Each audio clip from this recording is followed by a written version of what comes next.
disturbing subject matter and images. Viewer discretion is advised. More.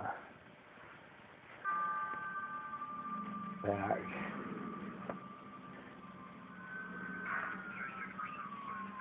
The United States zero tolerance policy towards illicit drug use has helped turn a country with 5% of the world's population into one that holds 25% of the world's prisoners. But within these numbers lays another, even more shocking statistic. African Americans, a minority group that accounts for just 15% of the U.S. population, comprise nearly 40% of America's prisoners. But why? Could it be that African Americans are really more inclined toward drug abuse? African American males are more likely to be stopped, they're more likely to be searched, they're more likely to be arrested, they're more likely to be incarcerated. When that black kid gets arrested, in many cases, his mother doesn't have $2,000 or $3,000 to pay an attorney. So what happens in many cases is that they are literally told, if you don't go ahead and plead guilty, we're going to give you some unbelievable amount of time in prison. I don't believe that Congress, or for that matter, any other state, has enacted any drug law, nor do I believe that any drug law, in my experience, has ever been enforced for racial reasons. I think it borders on the ridiculous. But if African Americans aren't merely the targets of racial bias, then what could explain the chilling statistics related to drug abuse within their communities? January 1970. The United States enters the second decade of the Vietnam War.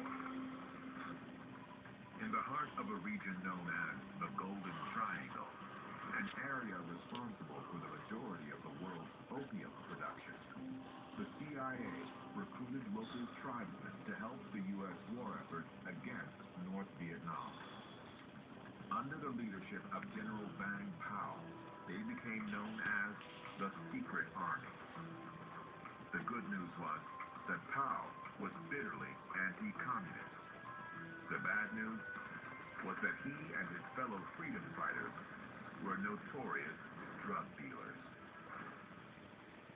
All our allies in Vietnam made their livelihood by selling heroin around the world, right in the brains and veins of our GIs, our kids, my brother, and they were protected because that was how they supported themselves. Congress wouldn't pay for them. It has even been alleged that the CIA's own covertly owned airline, Air America, was actively engaged in the transport of opium and heroin on behalf of Vang Pao. Vietnam was a new era for CIA. They learned how easy it was to move drugs using not only Air America in the local area, but military transport. The massive reality of the Vietnam War is that the CIA runs drugs. This has to do with the fact that the budget of the CIA is unlimited, and the ambition of the aggressors that are in these agencies, these ambitions are unlimited. Could such wild charges be true? Is it possible that rogue forces within the CIA and the American military knowingly engaged in drug trafficking? Or could such an audacious conspiracy theory be one of the unintended consequences of America's covert drug war? Harlem, New York. In the 1920s, a cultural renaissance takes this uptown New York City neighborhood by storm. African American stars like Ella Fitzgerald, Duke Ellington, and Count Basie help usher in the new Negro movement. They perform in front of sold-out audiences, both black and white, at iconic venues, such as the Cotton Club, the Savoy Ballroom, and the Apollo.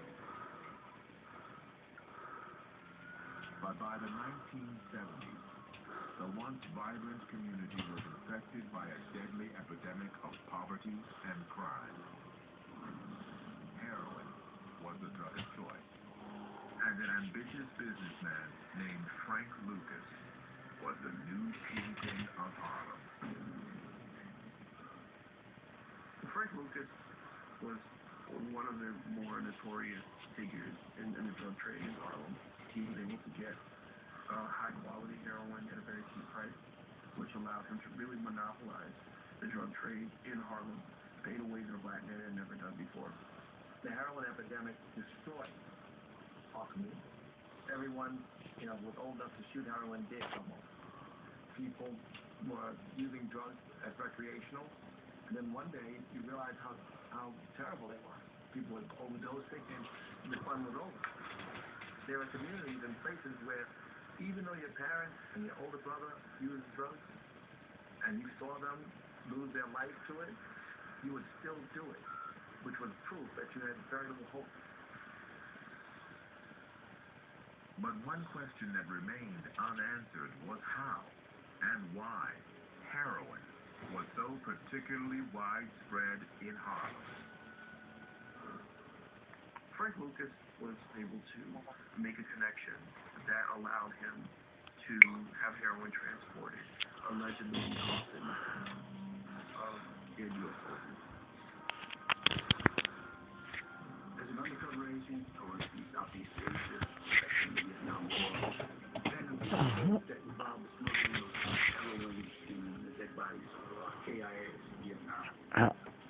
He came up with the jihad, and he tells me that three people that have been protected for the source of heroin being smuggled in the bodies of our GIs. And I just refuse to acknowledge it. I thought it's just not real. And I shoved it somewhere in my subconscious. Was Frank Lucas's heroin pipeline connected to drug running by the CIA's secret army in Southeast Asia? And if so, who knew about it? Was this the price America would pay in its fight against global communism? Or could this all simply be a coincidence? Coming up, there are three elements